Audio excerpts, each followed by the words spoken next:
The Fifth Element, 1997. 20 Weird Facts You Didn't Know. It wasn't just a sci-fi film.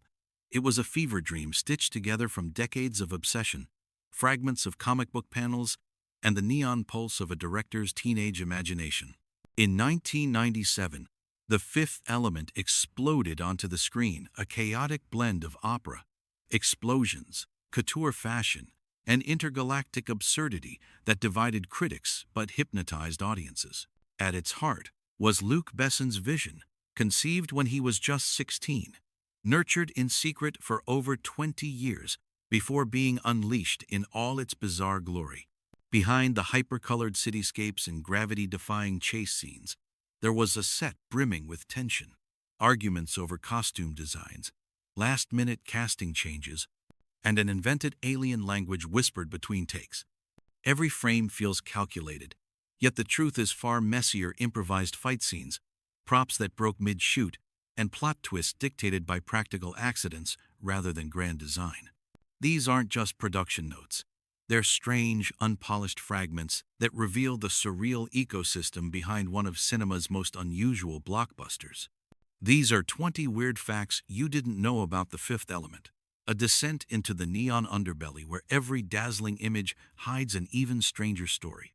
Fact Uxie, a 16-year-old's obsession. Long before The Fifth Element lit up the big screen, Luc Besson was just a restless teenager in France, scribbling visions of a futuristic New York and a mysterious savior in the margins of his school notebooks.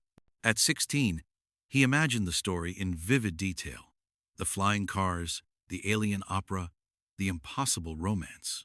For over 2 decades, those fragments lived only in his mind and a few worn sketchbooks, surviving career shifts, smaller film projects, and the ebb and flow of Hollywood trends. By the time cameras rolled in the mid-92nd, the idea had matured, but it had also grown stranger, infused with Besson's evolving tastes and cinematic ambitions. The long gestation meant the film carried the raw passion of youth mixed with the confidence of experience. It's why The Fifth Element feels both impulsive and meticulously designed. Like a dream dreamt for so long it began to believe itself into reality.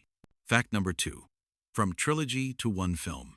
Besson didn't initially plan for The Fifth Element to be a single 2-hour spectacle. Early drafts sprawled into a trilogy, mapping an expansive universe with multiple arcs and deeper explorations of alien civilizations. Budget concerns, scheduling pressures, and studio demands forced a brutal condensation of the narrative. Entire subplots vanished, and side characters were erased before the first day of filming. What remained was the concentrated core: the chase for the elemental stones, and the race to save humanity. This compression made the story denser, stranger, and left tantalizing gaps where entire worlds had been cut away. In a sense, the film's eccentric, sometimes disjointed energy is the ghost of that larger saga, still flickering behind the final cut. Fact number 3. Bruce Willis at the last minute. The role of Korben Dallas was not destined for Bruce Willis from the start. In fact, several high-profile actors were approached, including Mel Gibson and Sylvester Stallone, before the part finally landed in Willis's hands. By the time he was officially signed, the production schedule was already in motion, forcing him to jump straight into costume fittings and stunt rehearsals.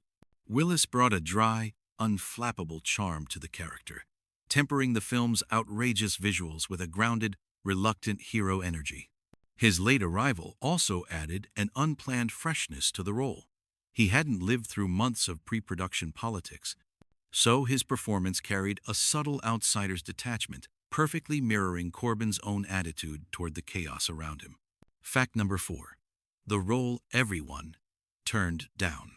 Before Willis's casting, the search for Korben Dallas was almost cursed. The film's eccentric tone and the ambitious visual style made some actors wary. Gibson passed, citing fatigue from other action-heavy roles.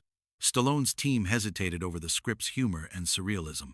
Even a few European stars declined, unsure if the film would resonate internationally. Each rejection reshaped the casting approach until Besson and producers decided they needed someone who could embody the everyman without being swallowed by the spectacle. That search and the mounting list of no's only heightened the satisfaction when Willis agreed, adding a bankable star to a film that otherwise felt like a massive gamble. Fact, film. An alien tongue for two. One of the film's most curious inventions is the divine language spoken by Leeloo. This wasn't gibberish, it was a fully constructed linguistic system developed by Luc Besson, complete with grammar, syntax, and over 400 words. Besson and Milla Jovovich, who played Leeloo, practiced speaking it together in secret for months. On set, they would occasionally slip into the language during breaks, confusing the crew and adding to the mystique of Leeloo's otherworldly presence. The private exchanges weren't just for fun. They deepened Jovovich's embodiment of the character, letting her think and react as someone who literally came from another world. The fact that only she and Besson understood it turned their collaboration into an intimate, almost conspiratorial creative partnership. Fact 6. Jean-Paul Gaultier's fashion fever dream. When Luc Besson tapped avant-garde designer Jean-Paul Gaultier to create the costumes, he wasn't asking for subtlety, he wanted a fashion explosion. Gaultier designed over 1,000 unique outfits for the film, not just for the leads but for background extras who appeared for mere seconds. His sketches were wild. Rubberized bodysuits, plastic corsets, mesh armor, and outrageous headpieces.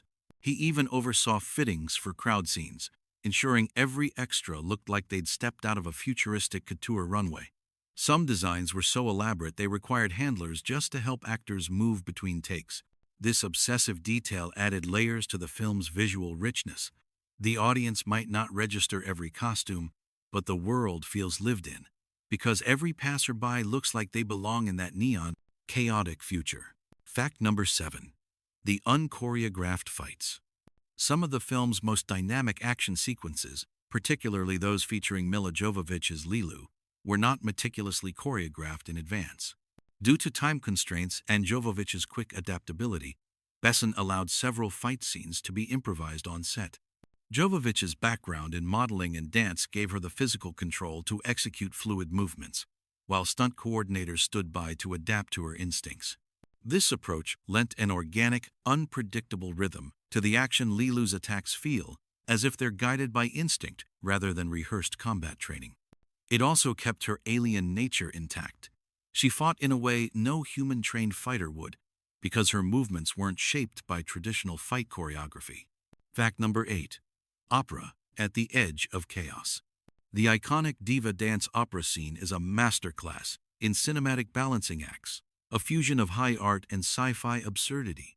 The operatic portion was performed by Albanian soprano Inva Mula, but the rapid-fire, impossible-sounding notes in the latter half were digitally enhanced. Human vocal cords simply couldn't execute them. Filming the sequence was a logistical nightmare. The set had to accommodate not only the elaborate stage and costumed extras, but also a hidden sound rig for playback, and Milla Jovovich's fight scene that erupts mid-performance. The contrast, a soaring aria against sudden bursts of violence, became one of the most memorable tonal juxtapositions in 90-second cinema. Fact: Devine, a miniature metropolis. Before CGI dominated sci-fi, The Fifth Element leaned heavily on practical effects. The sprawling, vertical cityscape of future New York wasn't built in a computer, it was painstakingly crafted as a miniature. Some sections towering over 20 feet, model makers constructed hundreds of tiny flying cars, each hand-painted and rigged for motion. Multiple layers of glass and camera passes created the illusion of depth and density. In some shots, the miniature work was blended with early digital effects, but the tactile detail remains unmistakable. This hybrid approach gave the film's world a sense of physicality that pure CGI of the era could never match. Fact number 10. Ruby Rod's secret inspiration. Chris Tucker's hyperactive, flamboyant talk show host, Ruby Rod, is unforgettable, and that's exactly how Besson intended it. The character's look, from the leopard print bodysuits to the gravity-defying hair, was inspired by the musician Prince. While Prince was approached for the role, he declined, reportedly baffled by the script.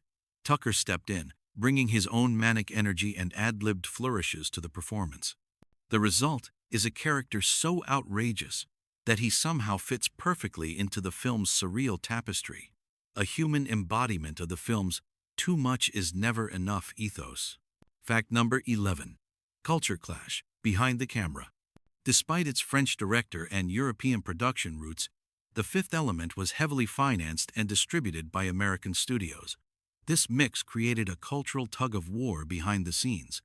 Luc Besson preferred a looser, instinctive shooting style, while parts of the U.S. crew pushed for rigid Hollywood scheduling and structure. Differences in working hours, set etiquette, and even catering sparked tension.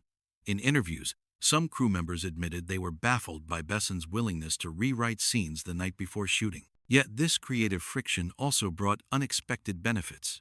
The film's blend of European visual artistry and American blockbuster pacing owes much to that push-and-pull dynamic. Fact number 12. A schedule pushed to the limit. Principal photography for The Fifth Element was originally planned for a tightly controlled shoot, but the combination of elaborate sets, costume complexities, and Besson's perfectionist streak caused delays.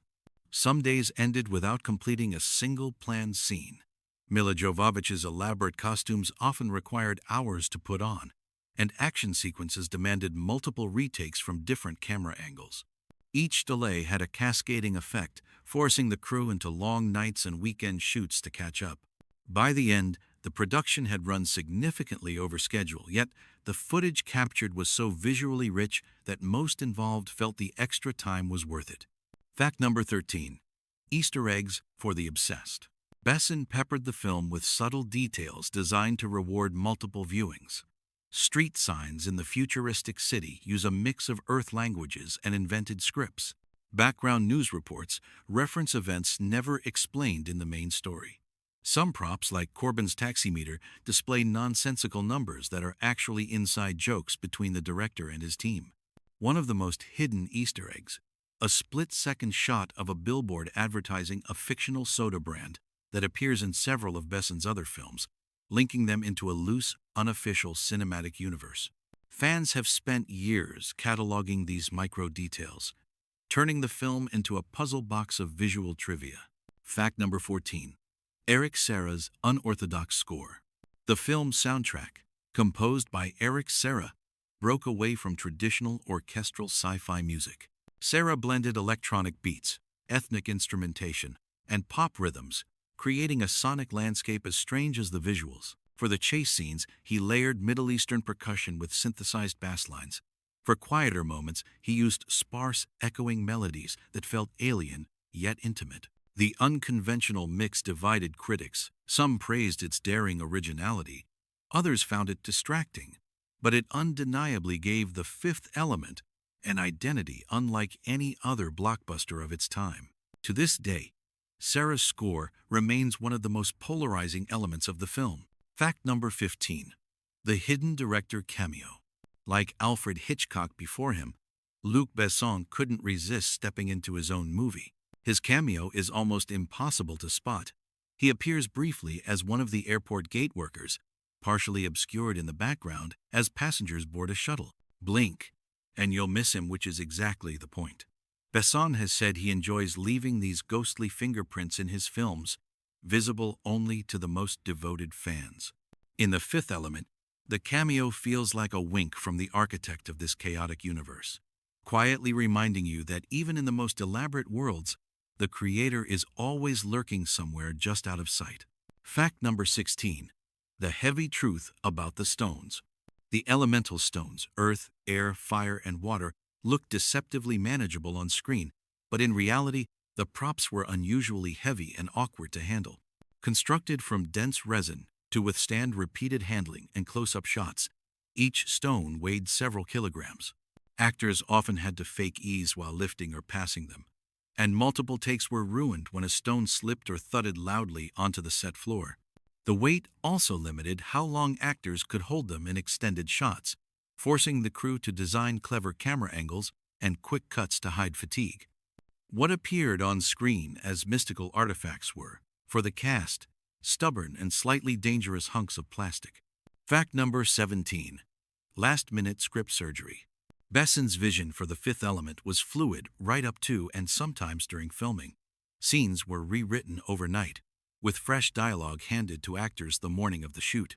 While this kept the film feeling spontaneous, it also meant some performers had to improvise emotional beats without rehearsal. In some cases, whole exchanges were cut and replaced on the spot, often to streamline pacing or sharpen comedic timing. This constant tinkering drove some crew members crazy but also created unexpectedly sharp moments of humor and tension. Ironically, a film about chaos saving the universe was itself shaped by chaos behind the scenes. Fact number 18. Deleted worlds.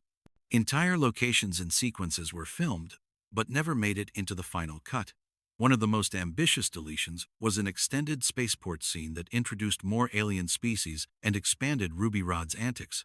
Another scrapped sequence showed Leeloo exploring parts of New York's underbelly, encountering strange subcultures. These scenes were trimmed for pacing, but their absence left gaps that fans still speculate about. Concept art and storyboards for the deleted worlds occasionally surface at conventions, offering tantalizing glimpses into what might have been a far stranger and more expansive fifth element. Fact number 19. The critics versus the box office. Upon release, The Fifth Element split critics down the middle. Some praised its bold vision and originality. Others dismissed it as incoherent spectacle. Yet audiences embraced it, particularly outside the United States. In France, it became one of the highest-grossing films of the year, and in markets like Japan and Russia, its visual flair and eccentric humor found devoted followings. The disparity between critical reception and commercial success only cemented its cult status, proving that sometimes audiences are more adventurous than reviewers give them credit for. Fact number 20. A legacy in neon and fabric.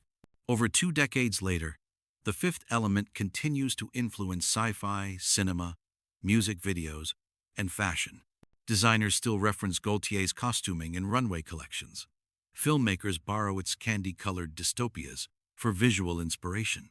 Its blend of absurdity and sincerity paved the way for modern cult hits that dared to be both ridiculous and heartfelt. More than a product of its time, it has become a touchstone for creative risk-taking, a reminder that the weirdest visions often leave the deepest cultural footprints.